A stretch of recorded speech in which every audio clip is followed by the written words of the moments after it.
Je dépose mes rêves à tes pieds. Je dépose mes plans, mes ambitions, mes désirs. J'ai trop voulu faire à ma manière, mais aujourd'hui je veux seulement ce que toi tu veux pour moi. Même si je ne comprends pas, même si le chemin me semble dur, je choisis ton plan, pas le mien. Non pas ma volonté, mais la tienne. Abandon ses lentés.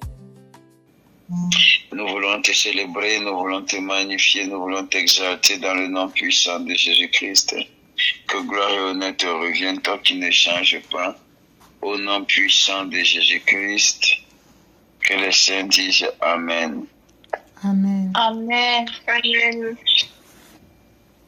Sois béni ce matin dans le nom puissant de Jésus-Christ. Alors, bienvenue à notre premier jour de jeûne et de prière.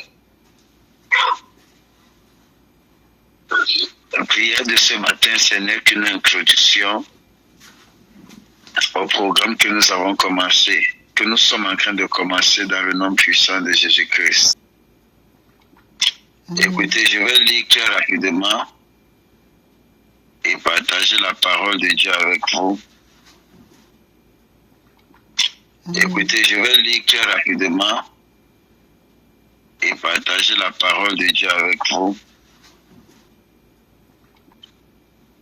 Vous devez savoir, mes amis, que le plus important dans le jeûne, ce n'est pas le fait de ne pas manger ou encore de ne pas boire. Ça sera la crève de faim, mes amis. La chose la plus importante dans le jeûne et dans la prière, c'est de pouvoir rester en intimité et de pouvoir, mes amis, créer ce lien-là avec l'Éternel, de rester constamment dans la présence de l'Éternel. Alors pendant ces 26 jours, il ne sera pas simplement question de se priver de manger, de boire. Non, il sera question pour nous de nous rapprocher dans sa présence.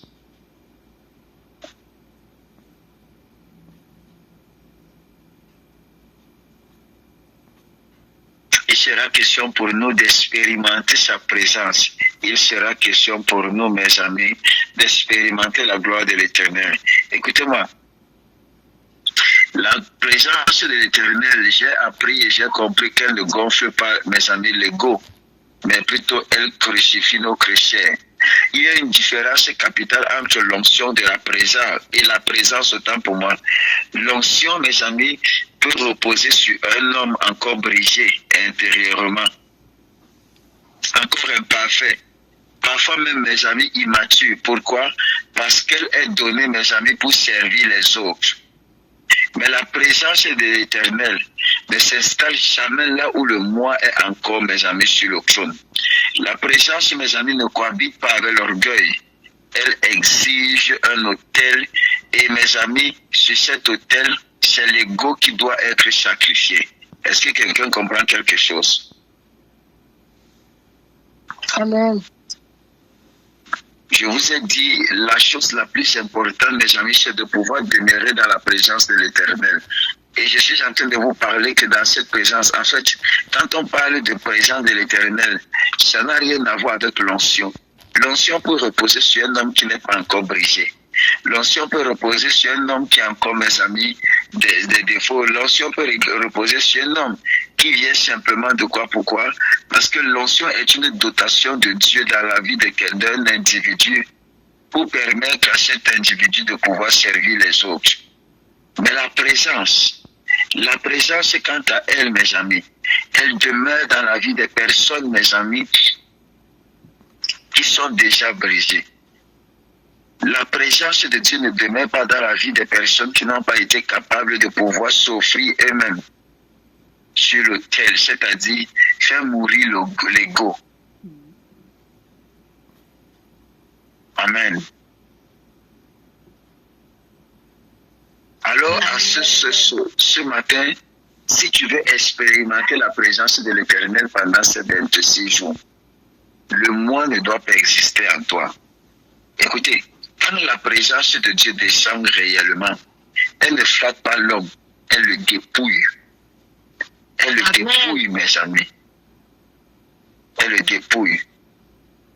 Tu ne peux pas dire que tu as la présence de l'Éternel si tu es encore rempli de toi-même.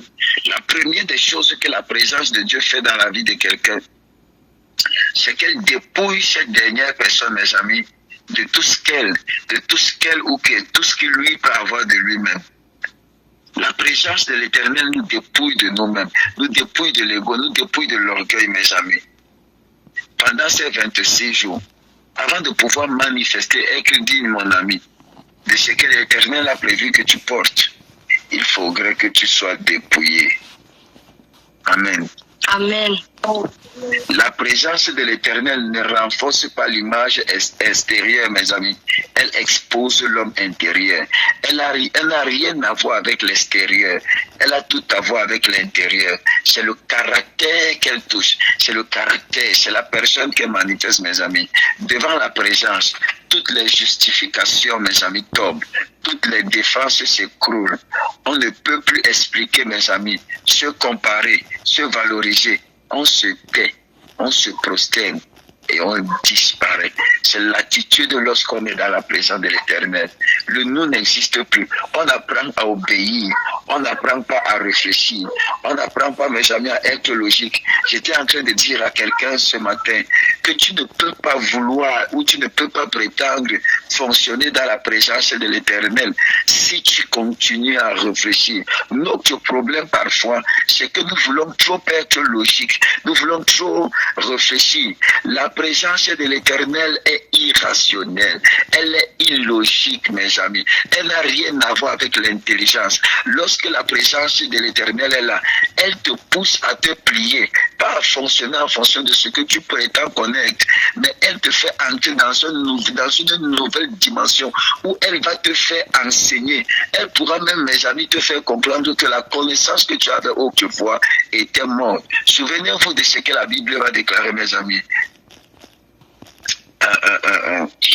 Ekmerus, Kaiginus, Komen, Autoprophétos, Omen. Vous connaissez en partie, mais la connaissance que vous avez, ce sont les Merus.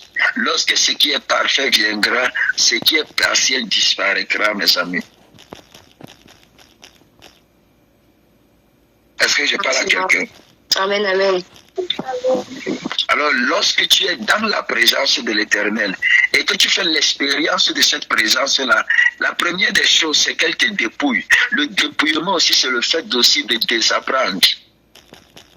Tu montres à Dieu que tu ne connais pas. Tu te rends compte que face à cette présence-là, en fait, tu ne connaissais pas. Parce que tu es devant un univers de connaissances qui n'a rien à voir avec les principes basiques que tu pouvais prétendre connaître. Dans sa présence, on se soumet et on le laisse nous conduire. Amen. Alors je te pose la question de savoir, comment est-ce que tu comprends le jeûne? Te prives-tu du fun? Fais-tu des activités? Ou bien tu veux expérimenter la présence de l'Éternel? Parce que si tu veux sortir de ces 26 jours, ayant expérimenté l'Éternel, qu'il me soit permis de te dire que tu ne peux pas l'expérimenter en étant toi. Non. Amen. Emmanuel doit disparaître. Yolande doit disparaître. Françoise doit disparaître. Grécie doit disparaître. Béatrice doit disparaître. Félicia, Sarah, Olivier, pour laisser apparaître le Christ au travers de nous. Amen. Amen. Si tu dis Amen, j'avance. Amen. Amen. Amen. Amen. Amen. Beaucoup de personnes aujourd'hui aiment l'onction, mes amis. Beaucoup de personnes aiment l'onction, mais fuient la présence. Pourquoi? Parce que l'onction ne nous demande pas de nous dépouiller. L'onction ne nous demande pas, mes amis, d'être brisés. L'onction peut reposer sur nous. Mais la présence exige, mes amis, notre profonde transformation à partir de l'intérieur pour l'extérieur. L'onction peut impressionner, Mais la présence, quant à elle, elle transforme. Amen. Amen. Vous pouvez voir des personnes qui manifestent l'onction, qui manifestent, mes amis, une présence, une puissance autant pour moi, une onction. Mais lorsque vous arrivez à côté d'eux, vous vous rendez compte que ces personnes-ci ont encore beaucoup de travail à faire sur elles-mêmes. Beaucoup de personnes, ces personnes-ci ne sont pas encore véritablement transformées. C'est vrai, mes amis.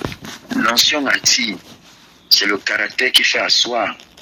Or, qu'est-ce qui apporte la transformation dans le caractère? C'est la présence. La Bible déclare que lorsque vous contemplerez Christ comme dans un miroir, vous serez alors transformé à la même image de gloire en gloire. Contempler, c'est regarder. Or, tu ne peux pas regarder, mon ami, sans être dans la présence. Pendant ces 26 jours, nous n'allons pas simplement prier pour que Dieu nous délivre. Nous n'allons pas simplement prier pour que Dieu nous guérisse. Nous n'allons pas simplement prier pour que Dieu nous rende des millionnaires et des milliardaires en 2026. Nous allons prier pour que Dieu nous donne le caractère qui nous permettra de pouvoir être des transporteurs de la présence de Dieu. Amen. Nous allons prier pour que Dieu nous donne, mes amis, le caractère nous permettant d'être des véhicules de la présence de Dieu. Nous allons transporter la présence de Dieu autour de nous, transporter la présence de Dieu dans nos lieux de service, transporter la présence de Dieu dans nos familles, transporter la présence de Dieu. Tu vas devenir l'atmosphère. Tu n'auras pas besoin, mon ami, qu'on crée une atmosphère. Non, mon ami. Tu n'auras pas besoin de te trouver dans un lieu, attendre qu'on fasse l'adoration, attendre que non, mon ami. Ta présence, la présence de l'Éternel en un lieu sera conditionnée par ta présence. Tu vas porter la présence. Tu deviendras la présence de l'Éternel, mon ami. Peut-être que vous ne comprenez pas ce que l'Éternel est en train de dire ce soir, mes amis. Amen, amen. Amen. L'objectif, mes amis, écoutez-moi. L'onction peut être portée sur une escrade, mais la présence, mes amis, la présence se manifeste d'abord dans la chambre secrète. C'est vrai, là amen. Où personne n'applaudit, là où personne ne nous célèbre, là où personne ne nous connaît, c'est là-bas que la présence de Dieu commence. L'onction, elle peut se manifester en public, mais la présence, mes amis, elle est vérifiée dans le secret. En fait, c'est même dans le secret du secret, c'est-à-dire à l'intérieur de ton cœur. Là où Dieu est présent, mes amis, l'homme cesse d'être le centre et le Christ devient le tout. Notez ça.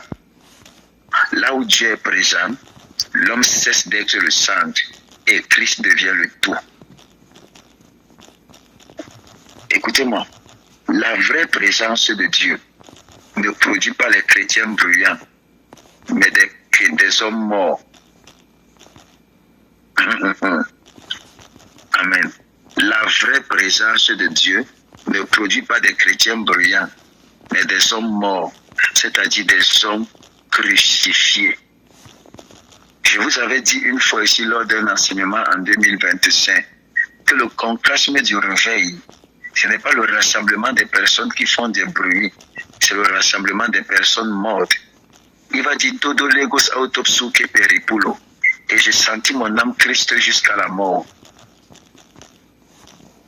Tant que la mort n'a pas été constatée, le réveil n'est pas éminent, mes amis. Le réveil ne peut se manifester que dans la vie des personnes qui acceptent de mourir en elles. Ah, Kamaïtamens, on nos professe qui dit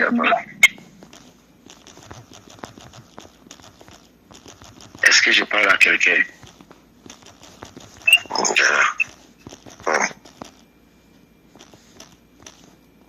Ça veut dire le plus important, l'onction peut te pousser à faire du bruit, mais la présence t'amène à porter du fruit.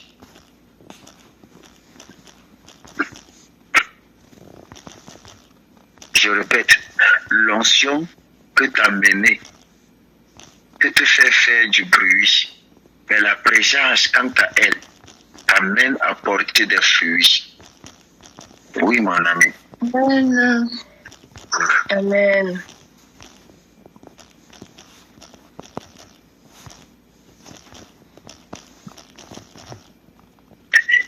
L'onction peut produire, l'onction, mon ami, peut produire des personnalités spirituelles, mais la présence produit des vies abandonnées à l'Éternel. Amen. C'est pourquoi une onction sans la présence peut détruire. Mais la présence, mes amis, apporte forcément l'onction. Plus la présence augmente, plus l'homme diminue. Et quand l'homme diminue, mon ami, la gloire de Dieu devient visible. Galates chapitre 2, le verset 20, notre texte de base, ça dit, j'ai été crucifié avec Christ. Et si je vis, ce n'est plus moi qui vis, c'est Christ qui vit à moi. J'ai été crucifié avec Christ. Et si je vis,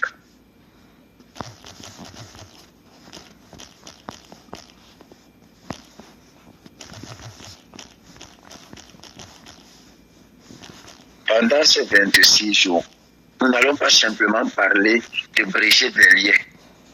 Ce que l'Esprit de l'Éternel m'a mis à cœur. Les 26 jours-ci-là, nous allons découvrir, mes amis, des secrets spirituels pour nous permettre de dominer, des secrets de l'intimité, des secrets de la présence, des secrets. Quelqu'un dit Amen. Amen. Amen. Amen. Pendant ces 26 jours-ci-là, nous allons partager, je vais partager avec vous des enseignements, mes amis, que je ne suis pas sûr. Nous allons entrer dans les profondeurs que vous n'aurez jamais pu imaginer. Nous allons apprendre Dieu, apprendre la spiritualité. Amen. Oui, tu vas apprendre à connaître plus Dieu, mon ami. Amen. Amen. Dans le chapitre 2, le verset 20, il dit, j'ai été crucifié avec Christ. Et si je vis, ce n'est plus moi qui vis. C'est Christ qui vit en moi. Ce verset, mes amis, révèle le cœur de la présence. Le moi n'est pas amélioré. Le moi est crucifié. Il n'a pas dit que, il n'a pas dit j'ai crucifié, j'ai crucifié, j'ai amélioré le moi avec Christ. Il a dit j'ai crucifié. Mon ami, lorsque tu viens à Christ, Christ ne t'améliore pas. Il ne veut pas que ta vie soit améliorée. Il veut que tu sois crucifié. Est-ce que je parle à quelqu'un? Amen. La vie chrétienne authentique n'est pas une amélioration de soi, mais une substitution. Est-ce que je parle à quelqu'un? C'est vrai, amen, amen. La vie chrétienne en Christ, la vraie vie, mes amis chrétiens, ce n'est pas une amélioration, c'est une substitution, mes amis. Christ vivant à la place de l'homme. Christ se substitue en toi. Se substituer, c'est prendre la place d'une autre personne. C'est-à-dire, c'est Ayakamin au profit. C'est Christ qui se substitue à nous. Nous disparaissons et Christ prend notre place. C'est ça la véritable vie chrétienne authentique, mes amis. Bien-aimés, qu'il me soit permis de vous dire ce matin, pendant que nous sommes en train d'introduire ces 26 jours, si vous attendiez que je vous dise pendant ces 26 jours que vous allez avoir de belles maisons, ce n'est pas le bon endroit. Que vous allez rouler de belles voitures, ce n'est pas le bon programme. Que vous allez être délivré simplement, je vous assure que ce n'est pas le bon programme. Mais si vous attendez à une transformation totale, à une transformation profonde, si vous vous attendez à ce qu'après ces 26 jours de jeûne et de prière, votre vie de prière ne soit plus pareille, votre compréhension de Christ et de la marche avec Christ soit différente, que vous ayez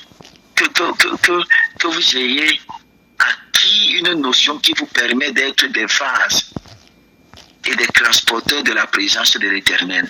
Alors je vous souhaite une bienvenue dans ce programme. Mais si vous vous attendez à ce que je vous dise que non, le sorcier là va mourir, le sorcier là va mourir, mes amis, il a encore temps de libérer le groupe. Le cri de mon cœur pendant ces 26 jours, parce que je vous assure que l'Éternel vous appelle en 2026 à manifester quelque chose de glorieux. Pour pouvoir manifester ça, vous devez être capable de porter la présence de Dieu. Vous ne pouvez pas être des mêmes personnes. L'Éternel commencera par travailler l'humilité à l'intérieur de vous et en vous. Il y a des personnes ici, au sortir de ces 26 jours, on va encore dire que c'est vous. Vous allez dire que non. Est-ce que je parle à quelqu'un? Alors, bien aimé, ne poursuivez pas, mes amis, une apparence spirituelle. Ne cherchez pas à être vu, reconnu ou encore même applaudi, mes amis. Cherchez un hôtel. Cherchez un hôtel, mes amis. Cherchez la croix. Cherchez là où l'ego est encore, mes amis, vivant. Et laissez cet ego se retirer pour que la présence de l'Éternel soit présente. Cherchez, mes amis, là où vous avez trouvé l'ego, que cet ego meure et que Dieu demeure. Oh, amen. Alors je vais te dire ce matin, pendant que je suis en train de clôturer cette première session, accepte d'être brisé. Accepte d'être vidé de toi-même. Accepte pendant ce programme, s'il te plaît. Le meilleur moyen d'apprendre, celui qui veut grandir spirituellement, doit accepter qu'il ne connaît pas et se laisser éduquer. Amen, amen. Alors ne venez pas dans ce programme avec une prétention et une pseudo-connaissance. Laissons-nous être enseignés par l'Esprit de l'Éternel. La brisure n'est pas une humiliation, c'est une préparation. Et pendant ces 26 jours, je suis venu vous préparer. Amen. En 2025, pendant 21 jours, nous avons combattu les hôtels. Nous avons renversé les forces. En 2026, je te prépare à être le vase pour porter sa gloire. Pendant que j'étais en train de préparer ce programme à méditer, il m'a dit, fils de l'homme, va préparer les vases. Va préparer les vases qui vont transporter ma présence. C'est pourquoi vous allez voir, mes amis, le thème sur l'affiche qu'on va faire est basé sur Isaïe chapitre 8, le verset 23. Mais les ténèbres ne régneront pas pour toujours. Les ténèbres sont symboles d'ignorance. Les ténèbres sont symboles de manquement. Les ténèbres sont symboles, mes amis, de problèmes, mes amis. La lumière de l'Éternel. Il dit, Mohamed veille or, vaille or.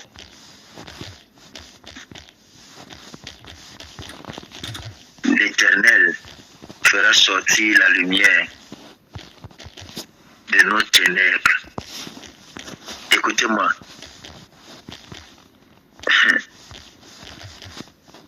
J'ai compris que c'est après la croix qu'il y a la résurrection.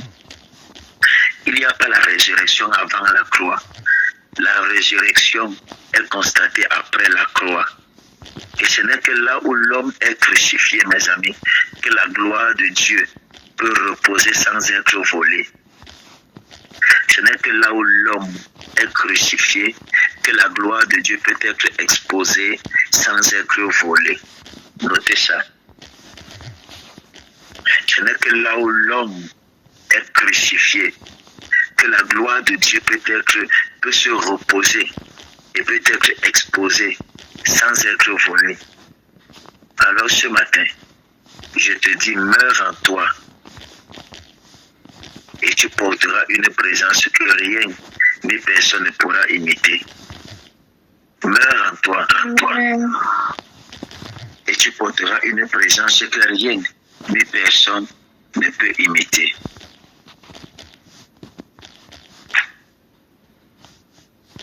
Alors je recommande ces 26 jours entre les mains de l'Éternel. Vous verrez des instructions qui ont été notées et données pour ces 26 jours avec les versets bibliques à l'appui.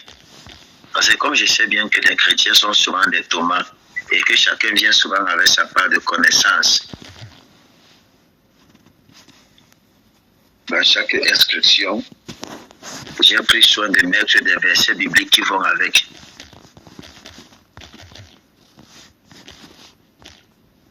Puisse le Seigneur vous bénir.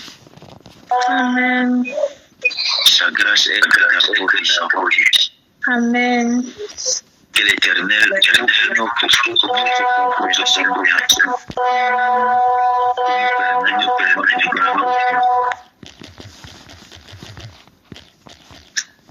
Alors je vous donne rendez-vous lorsqu'il sera 6 heures. Dans le nom précieux de Jésus-Christ. Amen. Shalom à tous, excellente nuit. Et pour des personnes qui vont reprendre le travail demain et l'école, bonne rentrée scolaire, bon début de travail, shalom.